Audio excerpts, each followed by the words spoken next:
For great ideas and practical tools you can start using tomorrow to grow your business and separate you from the competition, you've come to the right place.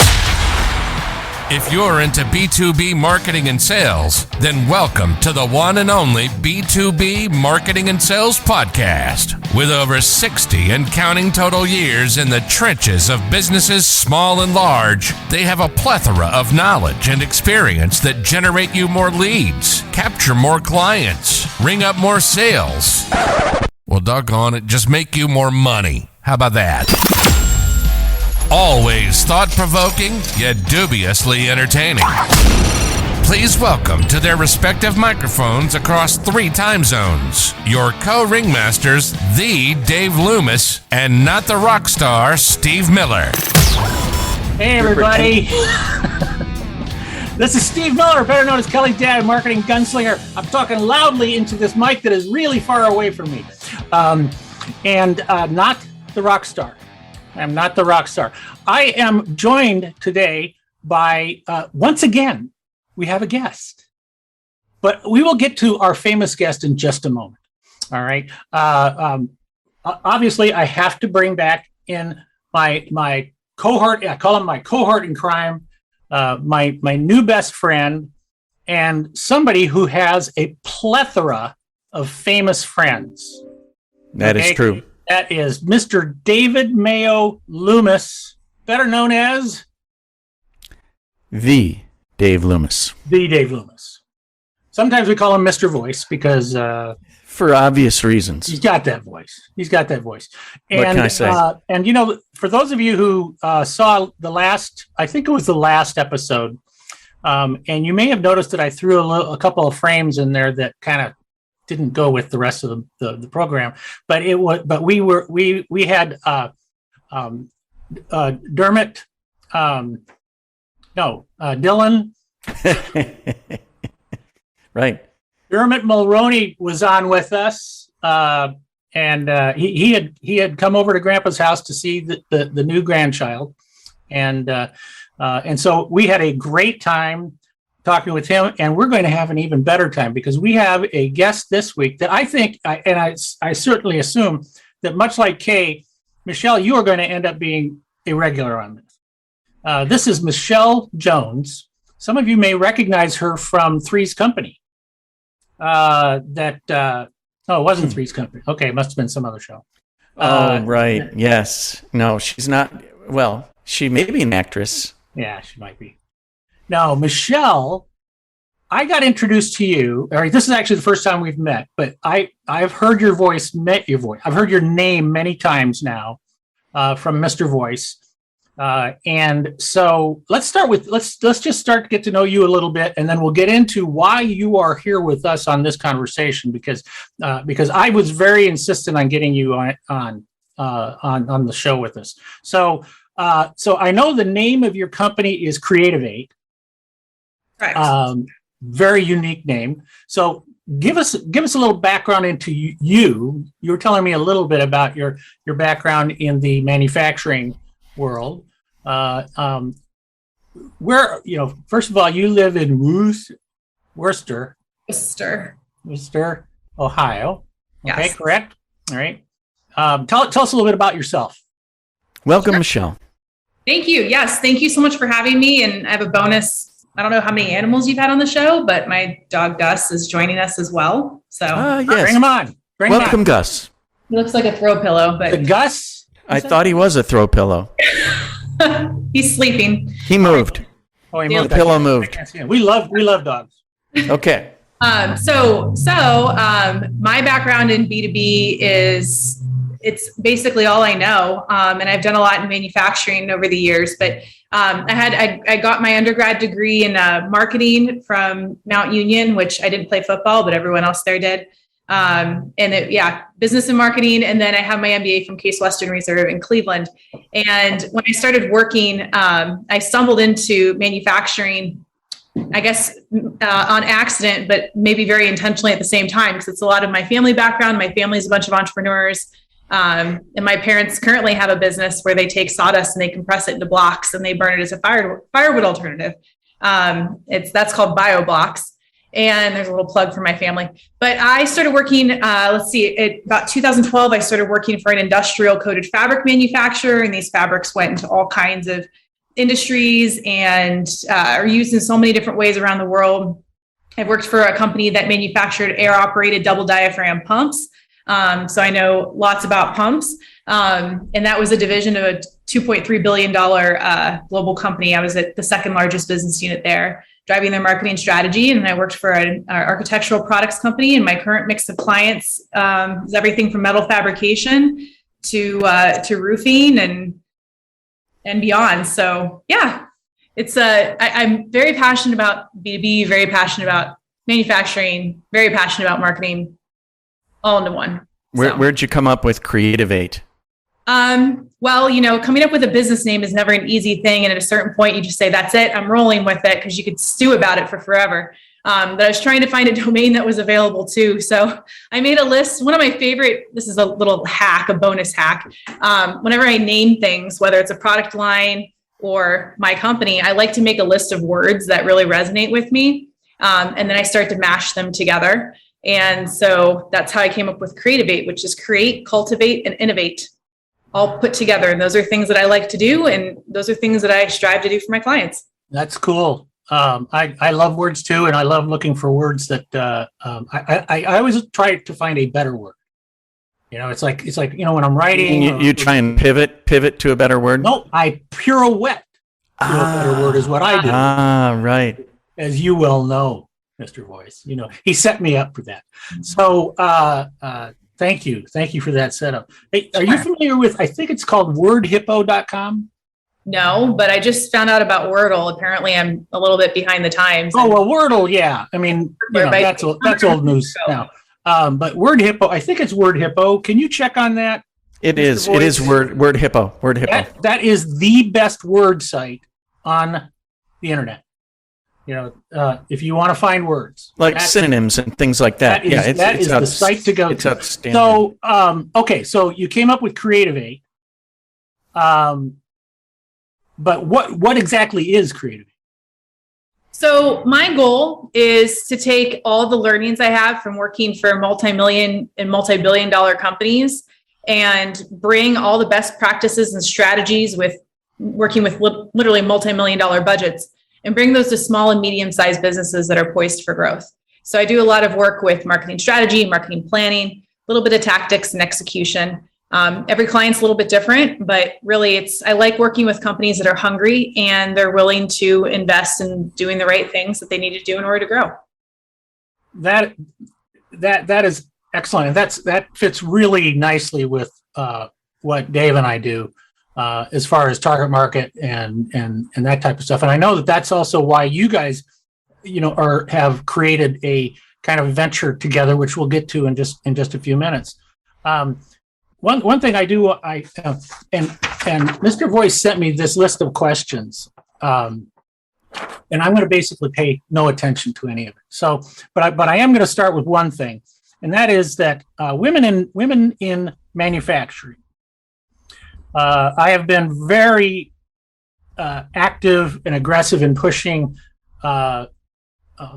women to look at manufacturing as a career. And working through IMTS and other associations and organizations like that, and helping them to create programs. And my wife, my smoking hot wife, Kay, she worked.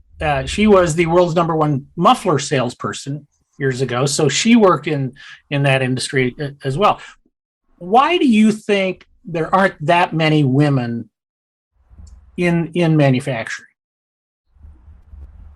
This is my personal opinion. I think that when people to this day, when they think of manufacturing, they think of like dirty, greasy, grimy, grubby. Like it's not really a word where you think of, and I struggle with this in roofing a lot too. We talk about this in roofing. People just don't naturally think about actually the engineering, the skill set, the precision that it takes to do manufacturing and do it well. And I think women are tended, when we're younger too, we tend to be pushed into more of the nurturing types of roles, the teachers, the nurses. No one says, hey, you could be a CEO of a manufacturing plant one day. So since I've been in it and I've been in it for a while, I feel this personal responsibility to make sure that we're changing that story. And I like to work with as many women-owned businesses as I possibly can. I work with a lot of freelancers or side hustlers, and so I like to bring in women talent specifically into the industries that I'm in, because every industry I'm in right now with my clients, they all are experiencing this, I don't want to say crisis, because we all have workforce shortages in general, but especially starved for women. And women were the most affected too from the pandemic for leaving the workforce. So it took a bad problem and made it worse. Yeah, I think that manufacturing, which is the staffing problem, the getting qualified employees, that issue. One of the things that has surprised me throughout this has been the lack of the vision that these companies have is pretty narrow of where the solution is. Because I've had conversations with companies, and I'm saying, have you looked at bringing women in to the workforce?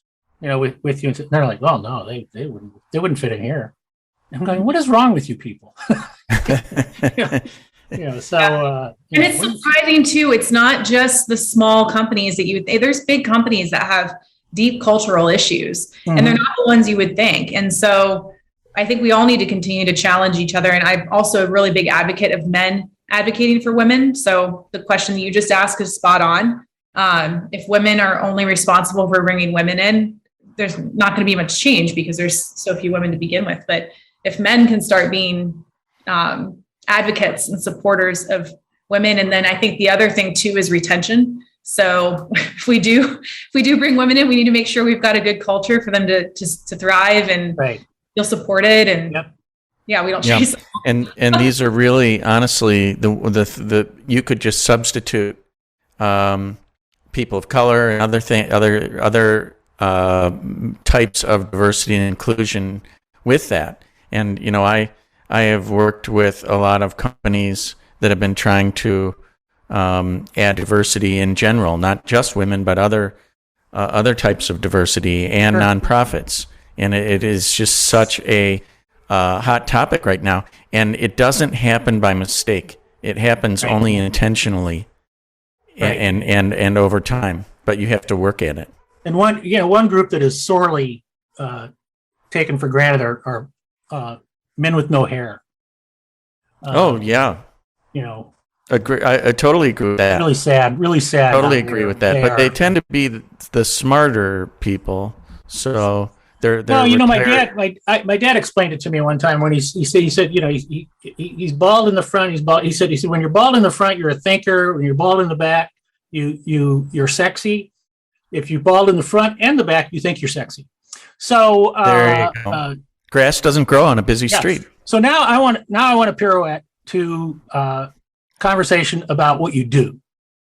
All right, I've got your opinion now, and we could talk all day about that. But really, what we want to talk about is what you do, Michelle, when you are working with companies. What is it about marketing that attracts you to that? What is it that companies do wrong? Give us an idea of the how the gears work in your brain when it comes to marketing. Well, I think in a very oversimplified way, a lot of companies just severely underestimate how much time it takes to do marketing and do it well, and how much how you need a dedicated resource for sure. And whether that's internally or externally, you need someone whose mind is marketing wired, and everyone thinks they can be a marketer because we all consume. Yes. Oh my gosh. Oh. Everybody thinks they're a marketer. Everyone thinks they're a marketer. And companies like, is it Constant Contact or who is it? They're like, everyone can be a marketer. It's literally their marketing campaign. And I'm like, no, that is please stop. Don't subject us. Yeah, or is it MailChimp? I can't remember, but someone has been doing that. And I saw that for the first time and I just cringed. It'd be like, everyone can be an engineer because we drive cars. Like, what are you thinking? That's terrible. So I like working with companies who actually they're not saying for the first time ever that we want to start doing marketing because they have no idea what it's really going to take to do it right and to do it well.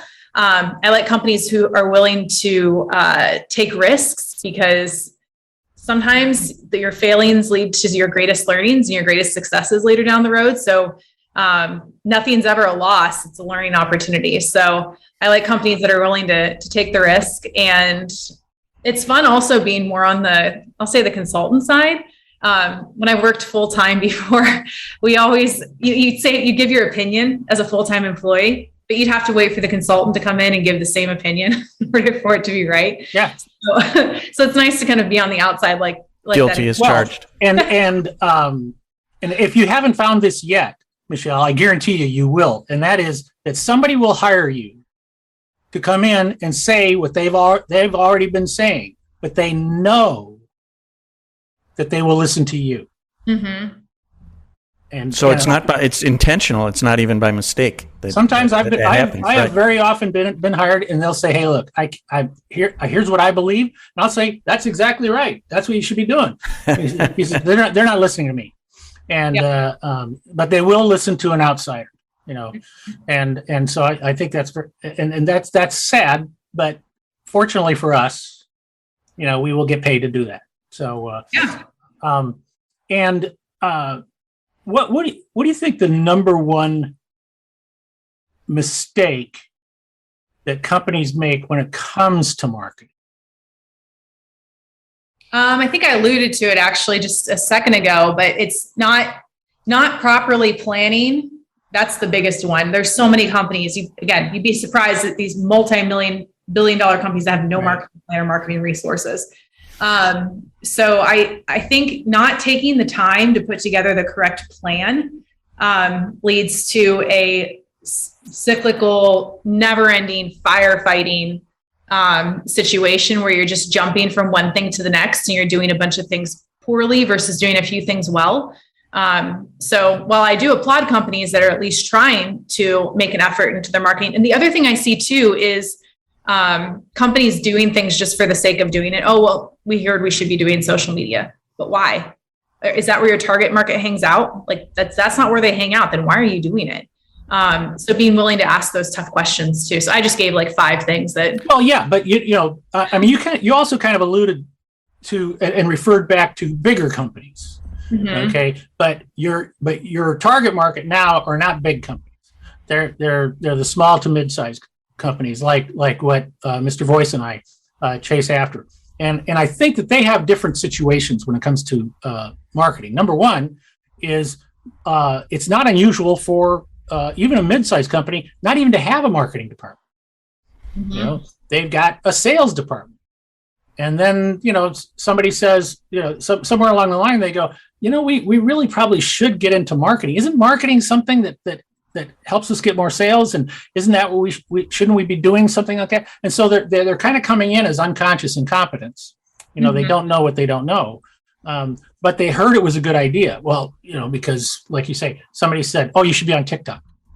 Yeah, exactly. And I think that's a real key one that Michelle and I are seeing a lot of.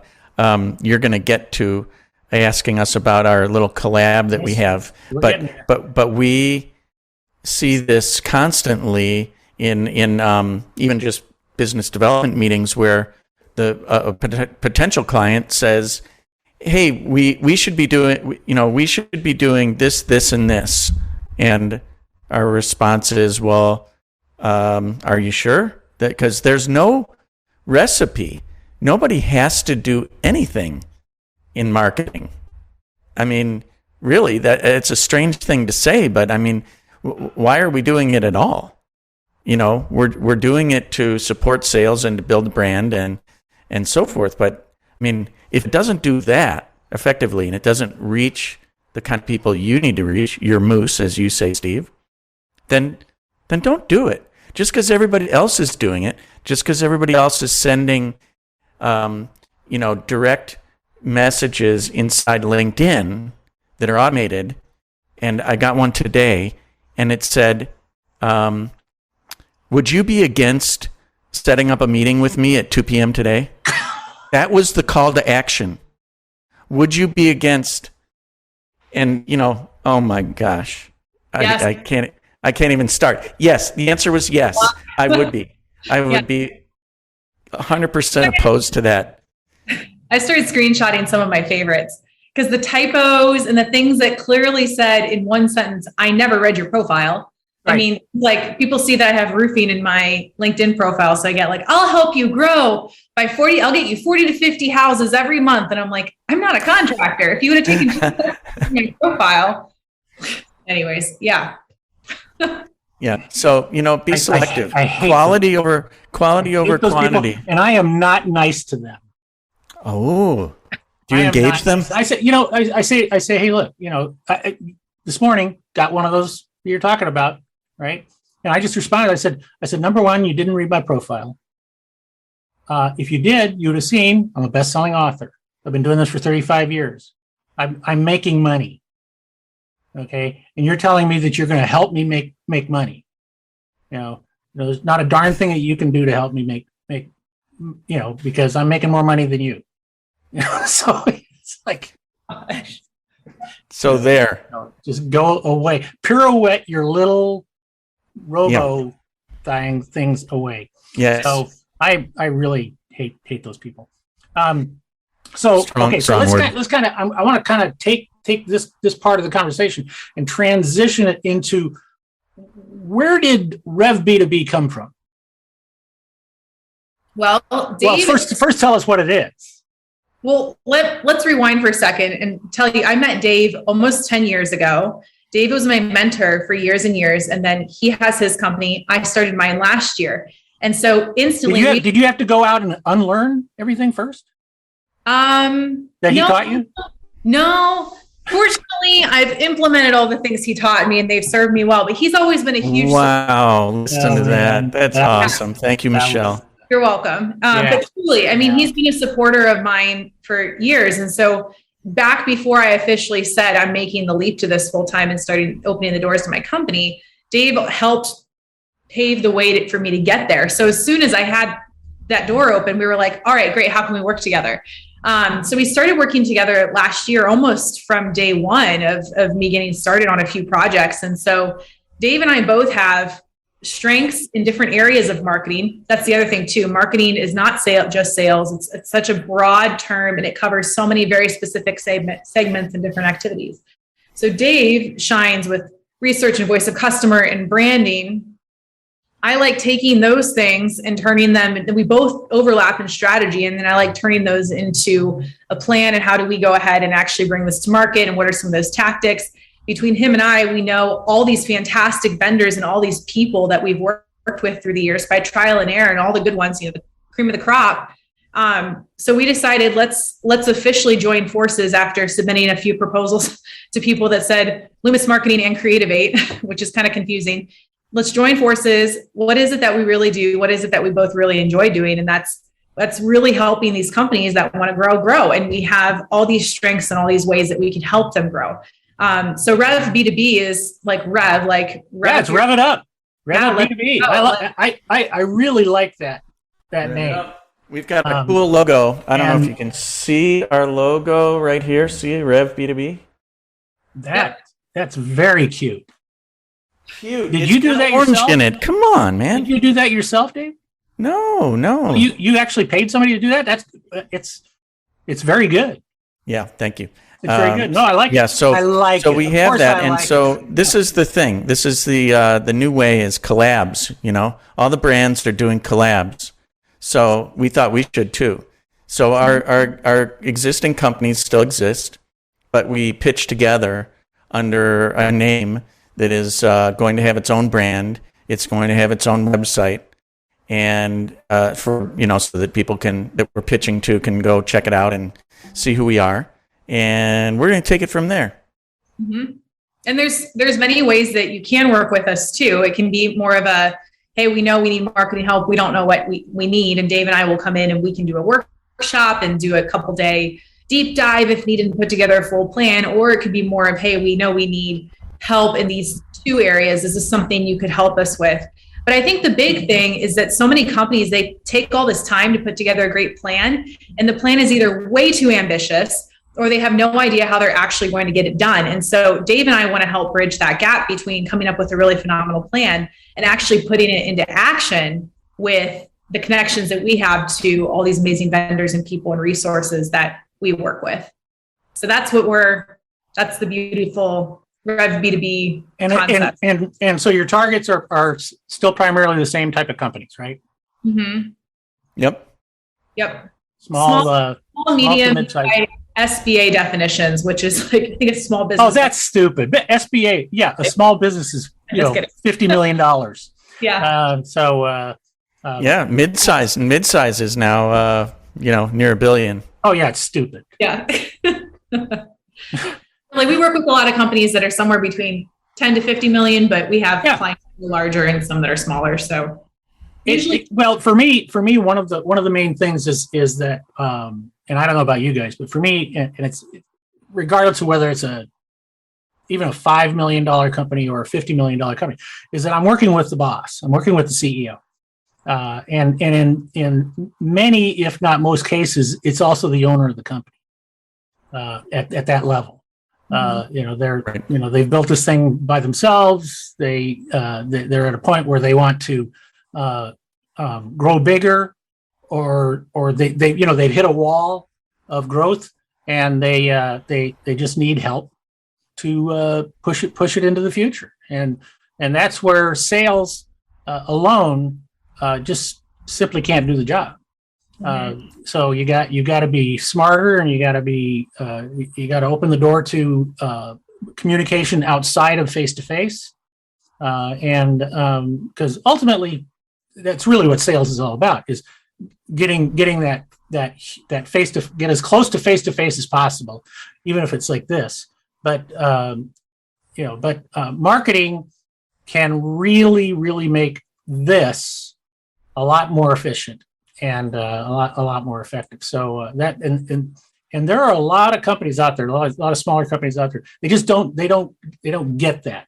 And like you said earlier, everybody thinks they understand marketing. Mm-hmm. And that's when I just want to shoot them. He's kidding, folks. I'm really not. He's kidding. And you talked about collabs. Okay, that's why my business is collabsing. Okay. Really? I'm completely wow. Kidding. That's not bad.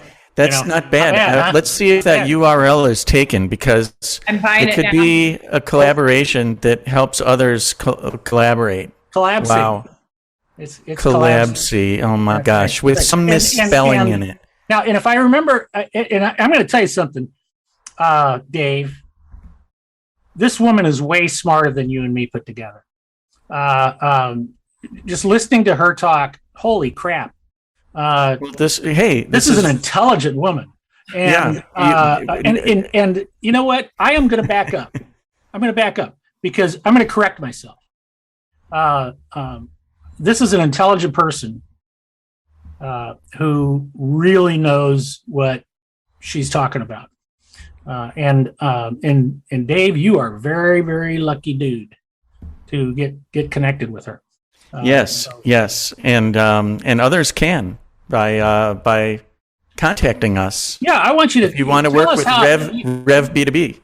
Yeah. Okay. Because we've just touched on the surface of this stuff, of what you guys can do, but the bottom line is, and correct me if I'm wrong, the bottom line is that you can help companies who either have they're trying to do marketing, but it's really not working, okay, or they've heard they should be doing marketing, or they've heard they should be doing TikTok. They heard they should be doing Instagram and stuff like that. And they've gone out there and they've thrown a bucket full of money at it, and nothing's happened. Okay, and they're going, how do we do this? And you are the guys they should call. Yeah, and they might not have a full-fledged marketing department or even person. No. But they know they need something, and that can happen. And one of the things we end up doing is we recommend at the end of a project sometimes, or in the middle of the project, this is what you need to do, and you need to hire somebody. Right. And then we help them with a job description. Yes. Yeah, and it's real interesting how you guys have very disparate skills and knowledge and experience that works very neatly together. Yes. Sounds like. Yes. And Speaking of working very neatly together, Steve, you and I work very neatly together because you do the intro and I do the wrap up. And because I think that's a signal. I think that's a signal. Oh my gosh, I just looked at the time and I think we have to sign off. I figured I had one more minute, but okay. Well, yeah, but you know what? I am going to get the hell out of your way. But before you do, yeah, I want to know how do people contact you guys? www.revb2b.com. B2b.com. B2b.com. Yes, rev it up. Oh, hey, people, rev it up. Our listeners and our viewers are way smarter than we give them credit. Yeah, they will rev it up. Okay, folks, I know this is making you sad, Steve, but we can have them all back. You have been listening to the B2B Marketing and Sales Podcast with none other than Steve Miller, not the rock star, also known as Kelly's dad and marketing gunslinger, and all sorts of other things that we can't say on air. And we had our incredible guest, Michelle Jones from Creativate, also Rev B2B. And thank you so much, Michelle. Michelle, can you come back next week? Look at my calendar and we could continue this conversation. This could be part 1 of 2. That's right. Sounds great. I think there's more. Sounds great. This is, of course, Dave Loomis, also known as The Voice. Thank you for joining us. And take care, folks. Good evening. Thank you for listening to another episode of the one and only B2B Marketing and Sales Podcast, the source for B2B marketing and sales insight. If you enjoyed the podcast, please be sure to subscribe and leave these old guys a 5-star rating. Check the show notes for any links and contact information. You can always contact us by going to b2bmarketingsalespodcast.com. Thank you, and keep on marketing, keep on selling.